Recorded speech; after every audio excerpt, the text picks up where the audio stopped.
Fala, pessoal. Estamos aqui para a segunda parte. A gente teve um pequeno problema operacional. A tecnologia é incrível, mas às vezes ela decepciona. Mas estamos aqui, aguardando aqui a entrada da galera. Oi, Zé. Que prazer tê-lo aqui. Bruno, Gabi, Fábio. Oi, Bianca. Que honra tê-la aqui. Marcos, Zé, tudo bem? Esperando a Marília entrar para a gente voltar a esse debate aqui que tá incrível sobre tributação de criptoativos. Uma demanda super complexa, como vocês viram, algumas discussões constitucionais e pragmáticas de planejamento, de operacionalidade das próprias exchanges, né? Acaba influenciando muito também. Marília, tô vendo você aqui, que coisa boa, te mandando aqui o que recebeu. Oi, Tati, perdão aqui, você tá vendo? A gente falando de tecnologia e dá uma dessas na internet, né? Tecnologia incrível, mas decepciona às vezes. É isso. Mas Tati, estamos falando e eu não consegui ouvir a sua conclusão pra gente dar continuidade. Não, mas peraí, onde é que eu tava mesmo? Então, a gente tava falando ali dos 35 mil que você realmente não concordava. Ah, sim, eu realmente tenho dificuldade, né, resgatando esse racional, principalmente pensando, botando de um lado criptomoeda e de outro lado NFT, porque elas são, assim, diferentes por sua própria natureza. E dentro do debate de NFT, eu também acho difícil colocar uma NFT com outra NFT como sendo bem de mesma natureza. Exato. Eu até aproveitei essa pausa e botei meu computador no cabo, porque eu queria abrir o regulamento do imposto de renda. Porque tem uma norma que eu acho legal, que é a... Peraí, tá muito pequeno a pessoa com a vista cansada. Me diz aí que eu abro aqui e tento compartilhar pra gente. Qual o artigo, você lembra? É o artigo 133. Agora, consigo... Deixa eu ampliando aqui também para ler. 133, parágrafo 2º. Que é em relação ao imóvel, Tati?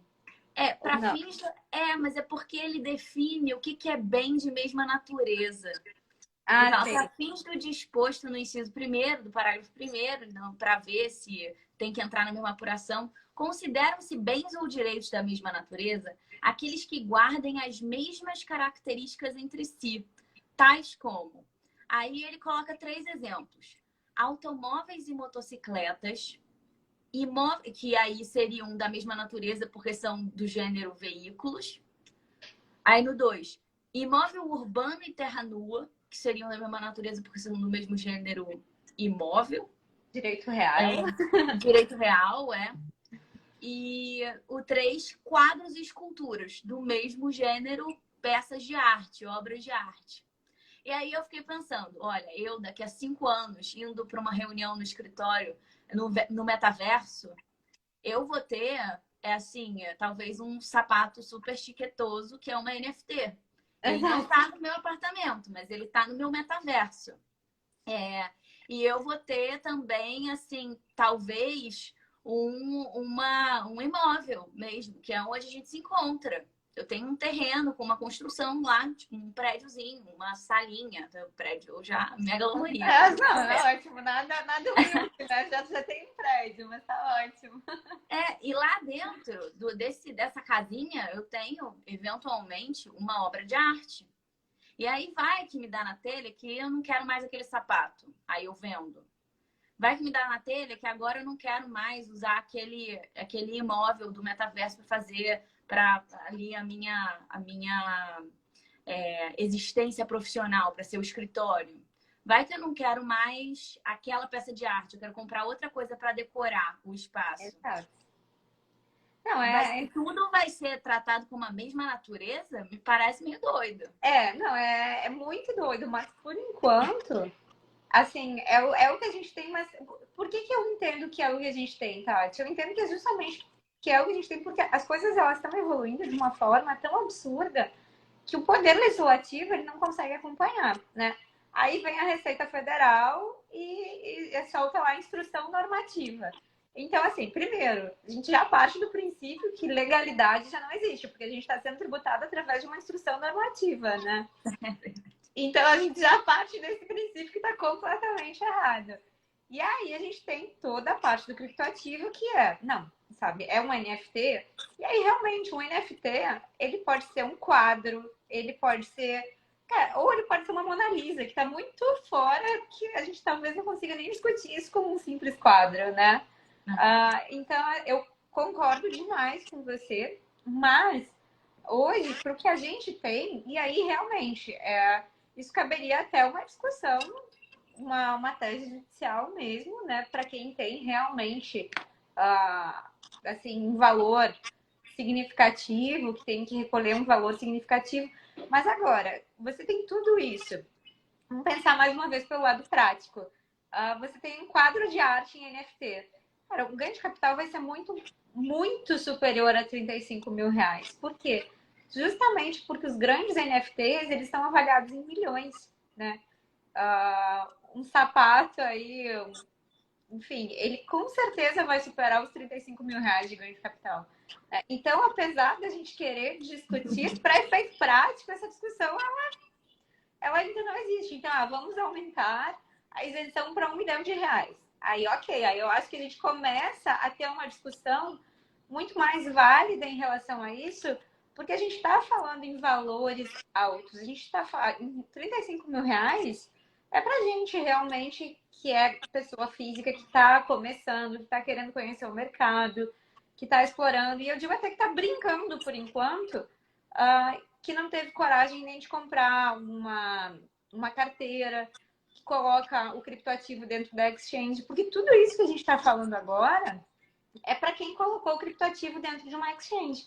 Porque para todo o resto, isso é completamente nulo. E é nulo por quê? Porque o direito tributário não alcança, a regulação não alcança, né? Então, é uma discussão que a gente tem que trazer para o direito tributário, na verdade, como uma intenção de regular para que essas pessoas venham. A gente não vai conseguir ir atrás delas. Essa é a verdade. Eu digo, a gente, a tributação, ou enfim, Receita Federal, não vai conseguir ir atrás delas. Não vai conseguir por um simples motivo. O sistema financeiro centralizado ele foi criado para isso. Ele foi criado para o sigilo. Ele foi criado para que essas pessoas fiquem por trás lá de um código, né? Então, para que a gente faça diferente, a gente tem que começar a pensar diferente. Como que a gente vai trazer para que seja vantajoso para essas pessoas declararem, que seja vantajoso para elas recolherem, porque senão a gente fica numa discussão que provavelmente não vai surtir nenhum futuro. Gastei 35 mil. Colocou uma pergunta aqui. Eu gastei 35 mil reais sacando várias vezes o mesmo capital. Ganho não teve, mas só giro de capital e até perdi. Só por isso preciso pagar taxas? Então, o que ele está falando são as taxas da exchange. E aí isso depende de qual contrato particular, não tem nada a ver com a Receita Federal, né? As taxas das exchanges você tem que pagar porque você fez um contrato particular. Mas digamos que você tenha sacado acima de 30 mil reais, perdão, que você tenha vendido acima de 30 mil reais e você tem que declarar que você fez aquela venda, né? E se você tiver um ganho de capital acima de 35 mil, além de declarar, você tem que recolher o ganho de capital acima de 35 mil. Mas as taxas, elas dependem do seu contrato particular, que aí não tem absolutamente nada a ver com o recolhimento de nenhum tributo, né? Uhum. Mas, enfim, eu super concordo contigo, Tati. Eu acho que é aquilo. Talvez se a gente ficar só na discussão de pessoa física, eu acho que essa discussão vale, mas, poxa, eu quero trazer investidor para o Brasil, entendeu? Eu quero que as pessoas invistam, eu quero que o Brasil seja um polo de token. Eu quero, até porque essa parte de tokenização para mim, é o grande futuro, né? tanto do direito civil quanto do direito tributário. Tudo, para mim, a parte de tokenização, ela vai avançar de uma forma que é muito interessante. Você imagina o Brasil aqui uma crypto-friendly, mas é uma ilha, sabe? E eu acho incrível isso, porque a gente precisa, né? A gente precisa de renda, a gente precisa de investimento e pessoas que invistam em tecnologia, que invistam em pessoas mesmo para desenvolvimento. E aí seria um grande avanço para todo mundo, né? Com certeza. Então, eu vou aproveitar esse seu gancho para fazer uma última pergunta, tá?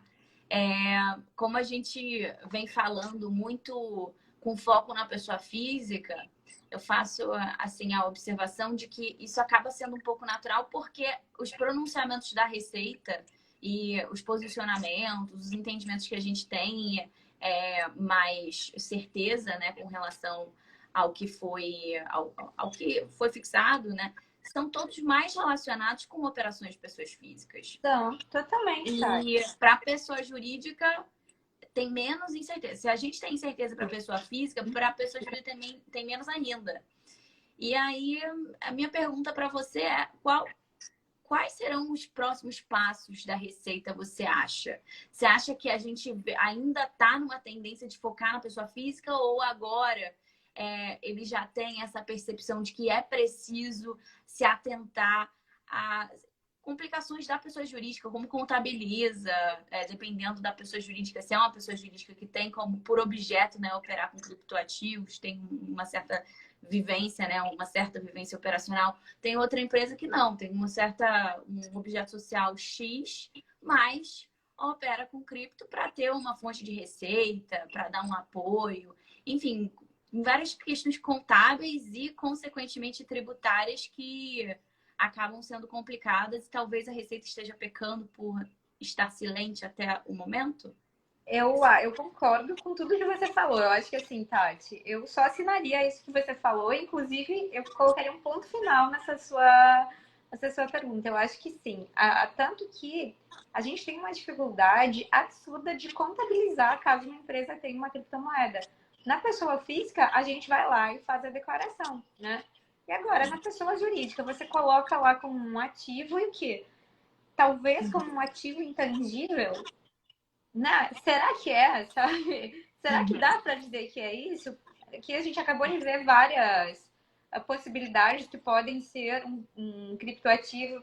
Então, eu acho que a Receita Federal, sim, está pecando muito. Na verdade, eu acho que não é nem só a Receita Federal, mas eu acho que é o Poder Legislativo em si, né? Que está pecando muito em relação a isso. Porque no momento que você cria uma regulação de mercado e você incentiva, sabe? Você traz algo de interessante ao invés de só recolher o imposto, eu acho que talvez, se tivesse algo parecido, eu acho que a gente já teria avançado muito mais em relação a isso, né? E esse também é o grande problema de todos os países. Não é só do Brasil. A gente fala do Brasil porque a gente está acostumado a achar que aqui é mais difícil. Não, mas em todos os países é a mesma discussão. São os mesmos problemas, as mesmas pirâmides no mundo inteiro, sabe? Por quê? Porque ninguém sabe. Talvez se alguém soubesse, todos os outros já teriam copiado, né? Mas realmente ninguém sabe, ou pelo menos não sabe muito bem.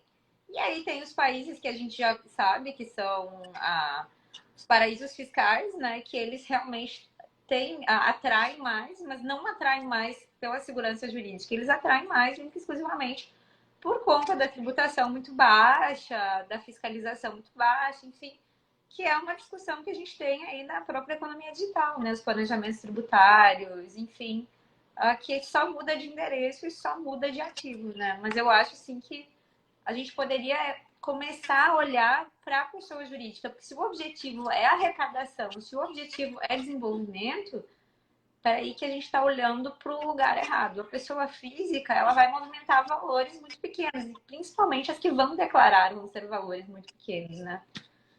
Então, eu acho que tem que partir daí, sim. E eu acho que mais poder legislativo do que Receita Federal, né?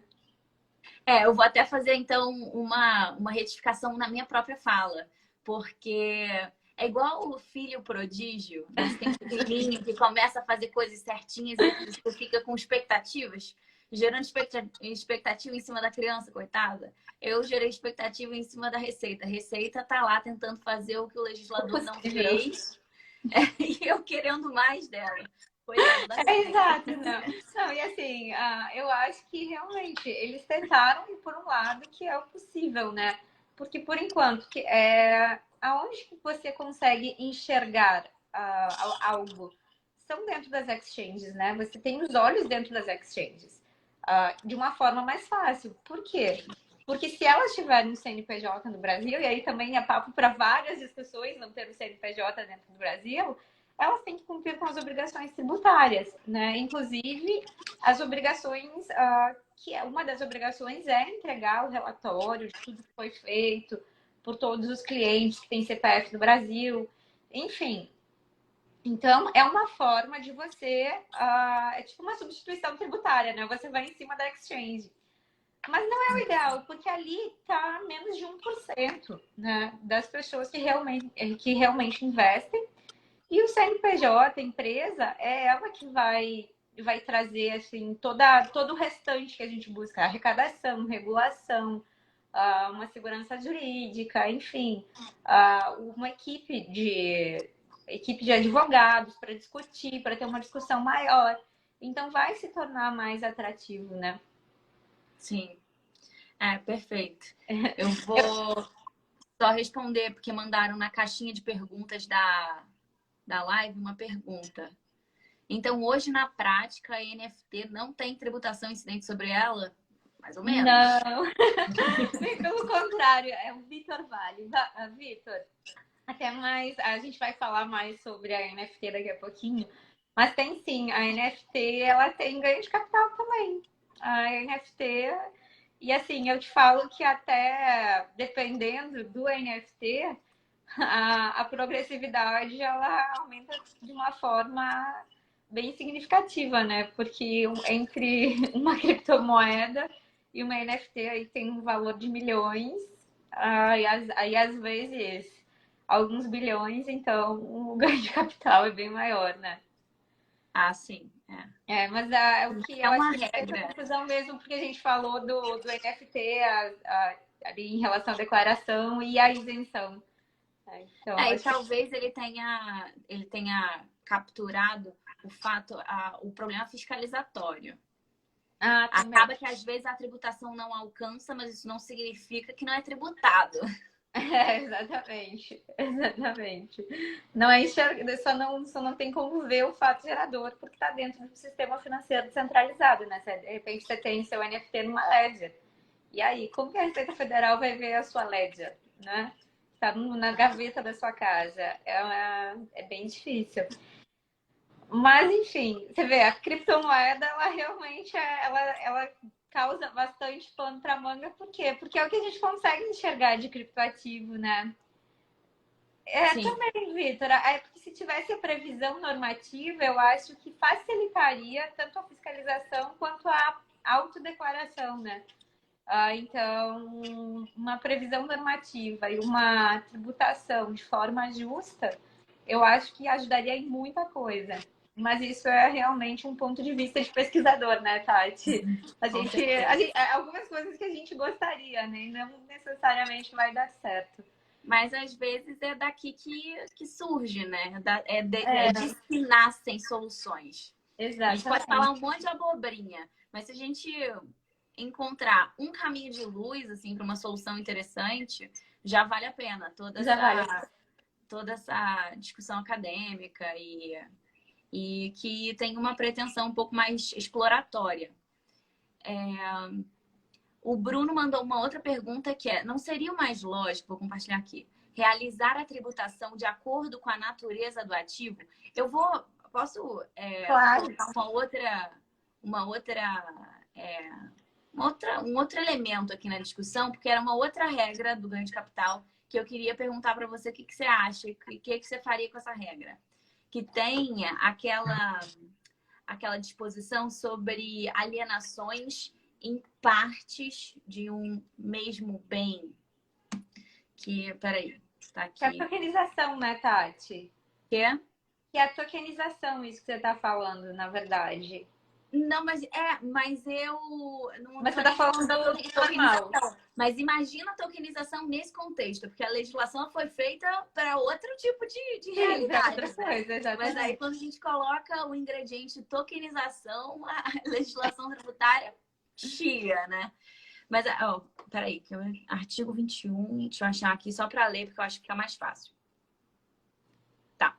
Artigo 21 do Decreto 8981 fala lá do ganho de capital de pessoa física por alienação de bens ou direitos. Show.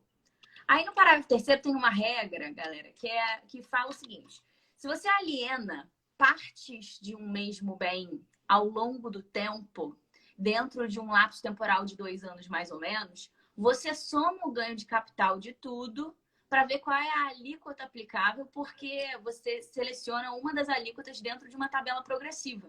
Uhum. E aí, se você faz uma operação de 5 milhões num ano, em 2020, aí digamos, em novembro de 2020, aí em fevereiro de 2022, você faz uma outra operação de 10 milhões, você vai somar 15 milhões para verificar a alíquota aplicável na tabela progressiva, se o que você operou ali, o que você transacionou, foram partes de um mesmo bem. E aí a gente volta nesse treco aí do criptoativo, o que é o mesmo bem. E eu acho que isso tem uma discussão interessante na NFT e na criptomoeda. Aí minha primeira pergunta, na criptomoeda, o mesmo bem é o Bitcoin ou os Bitcoins? Não, Estou então, vendo o um Bitcoin, na Bitcoin aqui. verdade, um Bitcoin, ele seria uma unidade de valor. Agora, tudo que você vender em partes menores do que um Bitcoin, você separa por satoshis. Então, o que a gente teria, tipo, de valores menores, o que a gente tem de centavos, para ficar uma tradução aí, uma tradução livre na moeda fiat. Aí eu tenho R$ 1,10. Então, na tradução, eu teria um Bitcoin e 10 satoshis. Entendeu? Uhum. Então, seria dessa forma em relação ao Bitcoin. O Bitcoin, ele é como se fosse uma moeda mesmo, né? Assim, se a gente for trazer aí para uma tradução. Agora, você pode, tanto que, na verdade, você não precisa vender o Bitcoin inteiro. Até porque, se você vender um Bitcoin inteiro, hoje, por exemplo, ele está valendo 16 mil dólares, né? Então, ele já ultrapassou só se vender inteiro, só numa operação já ultrapassou muito, muito, muito, né, a nossa isenção. Ah, mas você pode vender, então, alguns satoshis. Ok, então você vai vender e a isenção em relação ao criptoativo é R$ 35.000 para você vender no mês, perdão, não é de venda, é de ganho de capital de 35 mil no mês. E ele não tá deixando claro justamente a natureza, por quê? Porque a gente não tinha ali grandes mudanças a não ser as criptomoedas, né? Então a gente tinha as criptomoedas que era o que se conseguia ver. Então a lei, a instrução normativa, que não é lei, ela deveria sim ser ajustada para isso.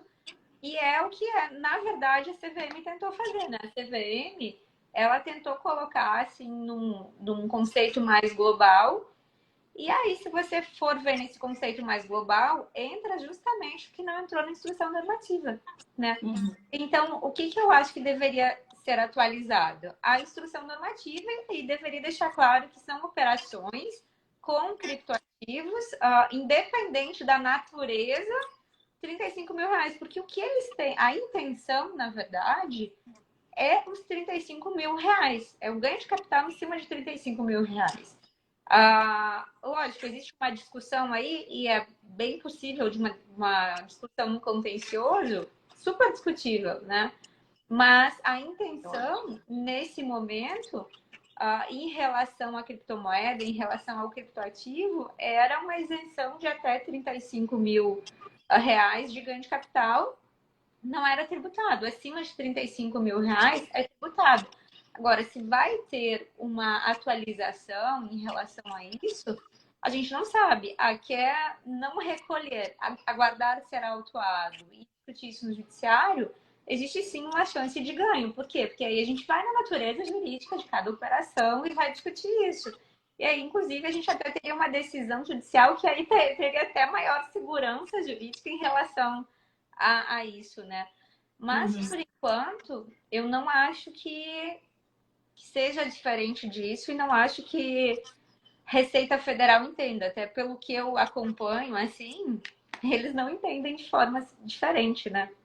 Não, salvo engano, eu acho que não teve posicionamento da Receita em relação a esse negócio aqui do parágrafo 3º do artigo 21, para identificar qual alíquota é aplicável.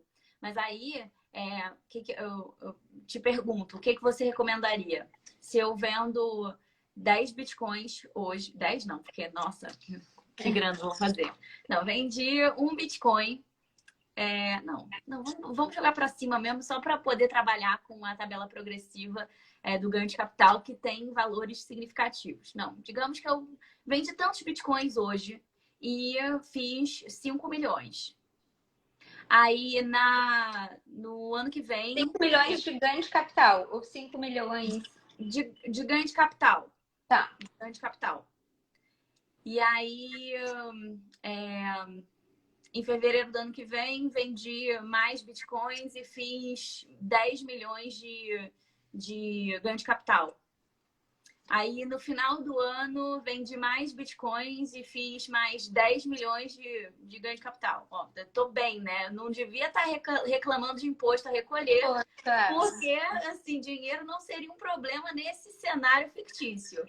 Mas, digamos que essa é a realidade. Você diria que eu teria que calcular os 25 milhões para identificar qual é a alíquota aplicável? Ou cada operação é uma operação porque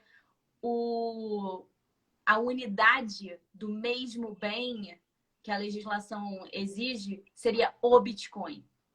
Então, Tati, eu acho que se a gente estivesse falando do NFT não, porque não é possível, mas assim, eu acho que o que acontece? Nesse caso, a gente está falando de unidade de medida, a unidade de medida, nesse caso, é o Bitcoin. E a gente sabe que eu posso vender o Bitcoin inteiro ou eu posso vender os satoshis, né? A operação, ela funciona justamente... É muito difícil de você ver uma operação com o Bitcoin inteiro. Então, as operações, elas são operações menores. E é exatamente como você opera com moeda. Então, quando você vai na casa de câmbio, você vai e compra, você paga o IOF, você paga em relação às taxas que você tem que pagar naquele momento. Você vai comprar mais dinheiro, então você vai pagando por quê? Porque a natureza do dinheiro é igual, mas o dinheiro, cada vez que você recebe a unidade em relação ao dinheiro, você paga o ganho de capital, né? Nesse caso, o Bitcoin, ele é como se a gente realmente estivesse falando de dinheiro, estou vendendo dinheiro, né? Apesar de não ser, mas assim, para a Receita Federal, eu acho que fica muito claro isso, porque você tem que declarar todas as suas operações de venda acima de 30 mil reais. E você tem que declarar as suas aquisições acima de 5 mil.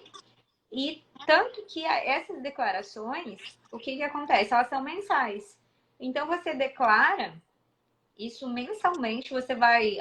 amanhã é dia 30, então você vai preencher lá todas as suas operações e no mês seguinte você vai pagar o seu ganho de capital, tá? Então, cada operação, cada declaração que você faz, você vai pagar o ganho de capital no mês seguinte. Então, sim, cada declaração e cada mês vale como uma operação e um fato gerador, então, do ganho de Bitcoin, entendeu? Do ganho de Bitcoin, não do ganho de capital. Mas o negócio é que essa norma, ela fala que quando é do mesmo bem, parte do mesmo bem, você primeiro, né, tipo, você já recolheu lá na frente essa primeira venda. E aí, digamos que tinha o valor de 5 milhões, então você calculou com a primeira das alíquotas 15 mil. Beleza. Aí, um tempo depois, você foi lá e aí vendeu mais, e aí ganhou mais 10 milhões. E aí você ficou... E aí, o que a lei fala? Se são partes do mesmo bem, você soma 10 milhões com 5 milhões. E quando eu falo ganhou, apurou o ganho de capital. Entendi. Só pra galera, né? Então, eu fiquei com um ganho de capital no todo de 15 milhões, que se entraria na terceira alíquota, né? De 20 mil. Uhum. De 20 mil, de 20%. Só que lá eu calculei sobre 5 milhões só 15%. E aí, então, você teria que pegar 15 milhões, aplicar 20% e deduzir do imposto a pagar o imposto que você já pagou. Uhum. E aí, a minha dúvida é se para a cripto eu aplico esse mesmo racional.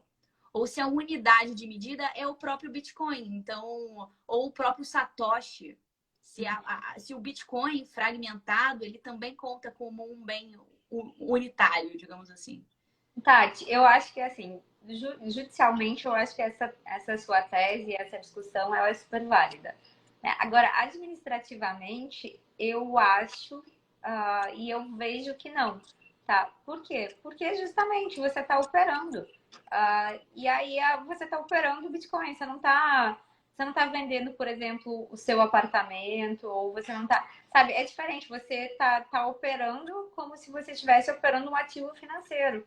Então, a intenção, na verdade, e aí eu volto para a intenção do que foi criado, é justamente para que as operações elas sejam feitas dessa forma, né?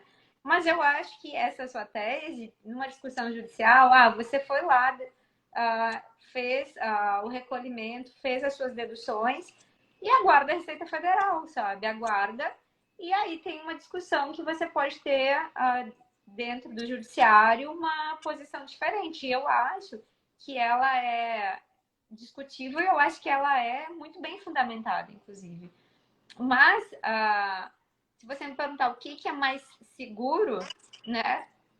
Talvez segurança, por ser criptomoeda, eu entenda que é literalmente um mensal. Operou, dentro daquele mês, você vai declarar e vai recolher no mês seguinte, de acordo com aquelas operações mensais. Então, você tem o quê? O período de tempo de 30 dias. Então, dentro o seu período de tempo são os 30 dias.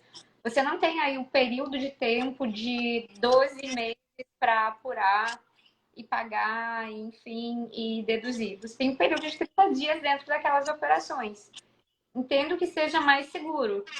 Para as pessoas talvez não seja o ideal, talvez não. Discutir isso, para algumas pessoas provavelmente vai valer a pena por conta de valores, né?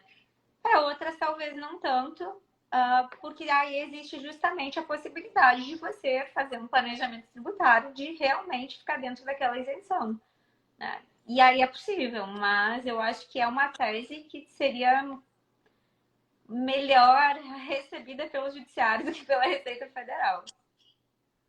Eu sou uma pessoa, eu atualmente faço mais consultivo do que processo. Então, eu me afilio, eu gosto dessas análises mais focadas na administração. Acho que operar com prudência muitas vezes é a melhor das posturas que o contribuinte pode ter, ao invés de ser belicoso o tempo todo querendo reduzir seus tributos. Isso pode ser até um veneno contra ele próprio. Pode se tornar muito caro, né, Tati? Exatamente. Porque eu venho de auditoria, né? Eu trabalhei na Ernst, enfim. Então, eu venho de uma auditoria que realmente você é mais conservador no seguinte.